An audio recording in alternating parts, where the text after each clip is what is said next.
అందరూ బాగా చదువుతున్నారు, కానీ ఒక ఎక్కువ తక్కువ ఈ వేరియేషన్ ఎందుకు వస్తుంది అనేది ఎవరు చెప్తారు? ఇంకెళ్ళైతే ఆడుకుంటున్నారు, ఆడుకోవడం తప్పేంటి? ఆడుకోకపోతే ఎలాగా? బాగా ఆడుకోవాలి, బాగా చదువుకోవాలి. ఎప్పుడు చదువుతూనే ఉండి చదవడం రాయడం అన్నది కూడా కాదు, కరెక్ట్ కాదు. ఓకే, చాలా మంది ఏం చెప్తారంటే ఎప్పుడు చదవండి అంట. అసలు నేను చదవండి అని చెప్పట్లేదు. నేనేం చెప్తానంటే బాగా చదువుకోండి, బాగా ఆడుకోండి. ఆటలంటే 2 రకాలు ఉన్నాయి. ఇప్పుడు నేను ఈ డోర్ టు డోర్ తిరిగేటప్పుడు ఊర్లోకి ఇంటికి వెళ్ళేటప్పుడు చాలా మంది పిల్లలు ఏంటంటే సెల్ ఫోన్ ఆడుతున్నారు. సెల్ ఫోన్ ఆడటం వల్ల మనకి ఏమొస్తుంది? ఐ ప్రాబ్లం వస్తుంది, తలనొప్పి వస్తుంది. అన్నిటికంటే ముఖ్యంగా మనకి సమయం వృధా అవుతుంది. అవునా? మనకి శారీరకంగా చెమట పట్టేలాగా ఉల్లాసంగా ఉత్సాహంగా ఎగిరి గంతులేసి చెమట పట్టేలా చేయాలి. అప్పుడు ఏమొస్తుంది? ఆనందంతో పాటు చక్కటి ఆరోగ్యం వస్తుంది. బాగా చదువుకోవాలి, బాగా ఆడుకోవాలి. అసలు ఎందుకు తక్కువ మార్కులు వస్తున్నాయి బాగా చదువుతుంటే అన్నది ఎవరు చెప్తారు? ఆటల వల్ల అంటుంది. ఇంకా చెప్పాలి అమ్మా, సెల్ ఫోన్ వల్ల కొంచెం, ఇంకా డిసిప్లైన్, ఇంకా కరెక్ట్ పాయింట్ ఎవరు చెప్తారు? వాళ్ళకి పెన్ గిఫ్ట్. అందరూ బాగా చదువుతున్నారు, కానీ కొంచెం మందికి తక్కువ వస్తున్నాయి మార్కులు, కొంచెం మందికి ఎక్కువ వస్తున్నాయి. ఎవరు చెప్తారు?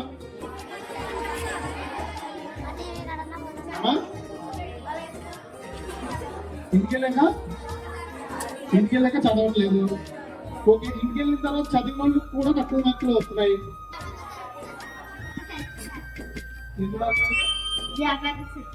జ్ఞాపకశక్తి తక్కువ ఉంటుందా?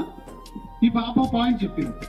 ఏం చెప్పిందంటే జ్ఞాపకశక్తి తక్కువ ఉంటుందని. అవునా? నిజమేనా అది?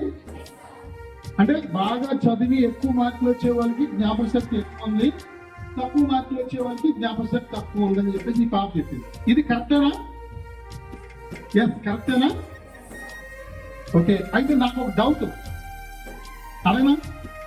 ఇప్పుడు మీరు అందరూ సినిమాలు చూస్తారా? ఈ మధ్య సినిమాలు చూసారు? అందరూ చూస్తారా? కొంచెం మంది చూసారు, కొంచెం మంది టీవీలో యాడ్స్, సాంగ్స్ ఇవన్నీ చూసారు.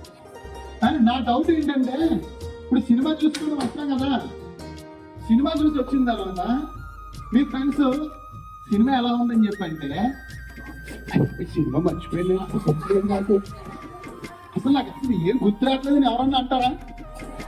నేను చెప్పండి, మీరేం చెప్తారు?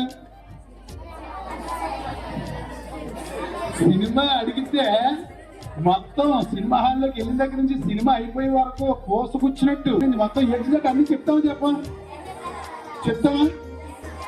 అంటే నా డౌట్ ఏంటంటే సినిమా మనం మొత్తం అంతా స్టోరీ అంతా చెప్పేస్తాం కదా, మరి మీరు ముందే కదా అన్నారు ఏమని?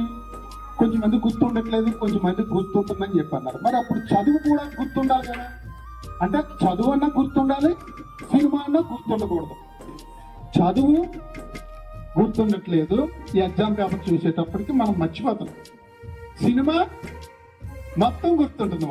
ఎందుకు చెప్పాలి? ఇంట్రెస్ట్. సినిమాని ఇష్టంగా చూస్తున్నాం, చదువుని కష్టంగా చదువుతున్నాం, అంతే తేడా. సినిమాని ఇష్టంగా చూస్తున్నాం. ఎంత ఇష్టంగా చూస్తున్నాం మనం? థియేటర్లోకి వెళ్ళాక వాళ్ళ టీచర్స్ గుర్తొస్తారా? కొన్ని మన 3 కోట్ల అన్నం పెట్టే అమ్మ గుర్తు వస్తుందా? అన్నయ్య గుర్తు వస్తాడా? మన కోసం కష్టపడే నాన్న గుర్తు వస్తాడా? గుర్తురాదు. సినిమాని మనం చాలా చాలా చాలా ఇష్టంగా మనం సినిమా చూస్తాం, అందుకని సినిమా బాగా గుర్తుంటుంది. చదువుని మనం కష్టంగా చదువుతున్నాం. చదువు కూడా ఇష్టంగా చదవాలి. చదువు అంటే పిచ్చి, ప్రేమ. చదువు అంటే ప్రాణంగా ఉండాలి. అవునా? అంతలా మీరు చదివితే ప్రతి ఒక్కరు కూడా A+లోనే ఉంటారు. మన తల్లిదండ్రులు ఎంత కష్టపడి మనం చదివిస్తున్నారు మీరు ఆలోచించండి. అవునా? మన నాన్నలు ఎంత కష్టపడతారు?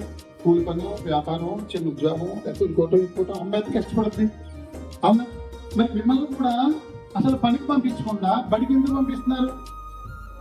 మీరు బాగుండాలి, వాళ్ళలా కాకుండా మా బిడ్డలు బాగుండాలి, నా బిడ్డ మంచి ఉద్యోగం రావాలి అనే కదా, అవునా కదా? సరే, మీరు అందరూ కళ్ళు మూసుకోండి ఒకసారి. అందరూ కళ్ళు మూసుకుని మీరు ఏం చేద్దాం అనుకుంటున్నారు అనేది మీరు నిర్ణయం తీసుకోండి ఒకసారి. డాక్టరా, ఇంజనీరా, టీచరా, కలెక్టరా, లాయరా, పోలీసా, సైంటిస్టా, లేకపోతే ఒక మంచి ఆదర్శంగా మంచి సేంద్రీయ విధానంలో, ప్రకృతి విధానంలో, రసాయనిక ఎరువులు లేకుండా వ్యవసాయం చేయడమా? మీ ఇష్టం, ఏదైనా పర్వాలేదు. మీరు ఏం చేద్దాం అనుకుంటున్నారో అది చేస్తున్నట్టుగా ఊహించుకోండి. ఎంత అద్భుతంగా మీరు 10th క్లాస్ మంచి ఫస్ట్ క్లాస్ లో పాస్ అయ్యి, ఇంటర్మీడియట్ మంచి ఫస్ట్ క్లాస్ లో పాస్ అయ్యి, డిగ్రీ పాస్ అయ్యి మీకు మంచి ఉద్యోగం వస్తే మీరు ఎంత హ్యాపీగా మీరు ఉద్యోగాలు చేస్తూ మీ తల్లిదండ్రులు చూసుకుంటూ మీ కుటుంబాలతో హాయిగా ఉంటారో మీరు ఊహించుకోండి. చక్కటి కారులో తిరుగుతూ, చక్కటి ఇంట్లో ఉంటూ, మీరు 10 మందికి ఆదర్శంగా ఉంటున్నట్టు ఊహించు. ఎలా ఉంది? బాగా ఎలా ఉందమ్మా? ఇంకా కొంచెంసేపు ఉంటే బాగుంటుందని అనిపించిందా? మీకు మంచి టీచర్స్ ఉన్నారు, మీరు బాగా చెప్తారు. నేను మిమ్మల్ని రిక్వెస్ట్ చేసేది బి గ్రేడ్ పిల్లల్ని ఏ ప్లేస్కి రమ్మంటలేదు. మనం పైకి ఎక్కాలంటే ఇక్కడి నుంచి ఒకసారి ఎక్కగలమా? మెట్లు మించి ఒక్క మెట్టు ఎక్కువ, అవునా? మీకు కూడా అదే విధానం. మిమ్మల్ని జస్ట్ స్మాల్ ఇంప్రూవ్మెంట్. మీకు ఇప్పుడు దాకా ఎలా వచ్చాయో చూసుకోండి. ముందు జరిగిన పరీక్షల మీద 1-2 మార్కులు పెంచాలి. ఇప్పుడు దాకా మ్యాథ్స్ మీకు ఒక 8 మార్కులు వచ్చాయి, 1-2 మార్కులు పెంచాలి, 9-10 మార్కులు. ఓకే, మీకు ఇంగ్లీష్ 30 మార్కులు వచ్చాయనుకో, 1-2 మార్కులు పెంచాలి. ఓకేనా?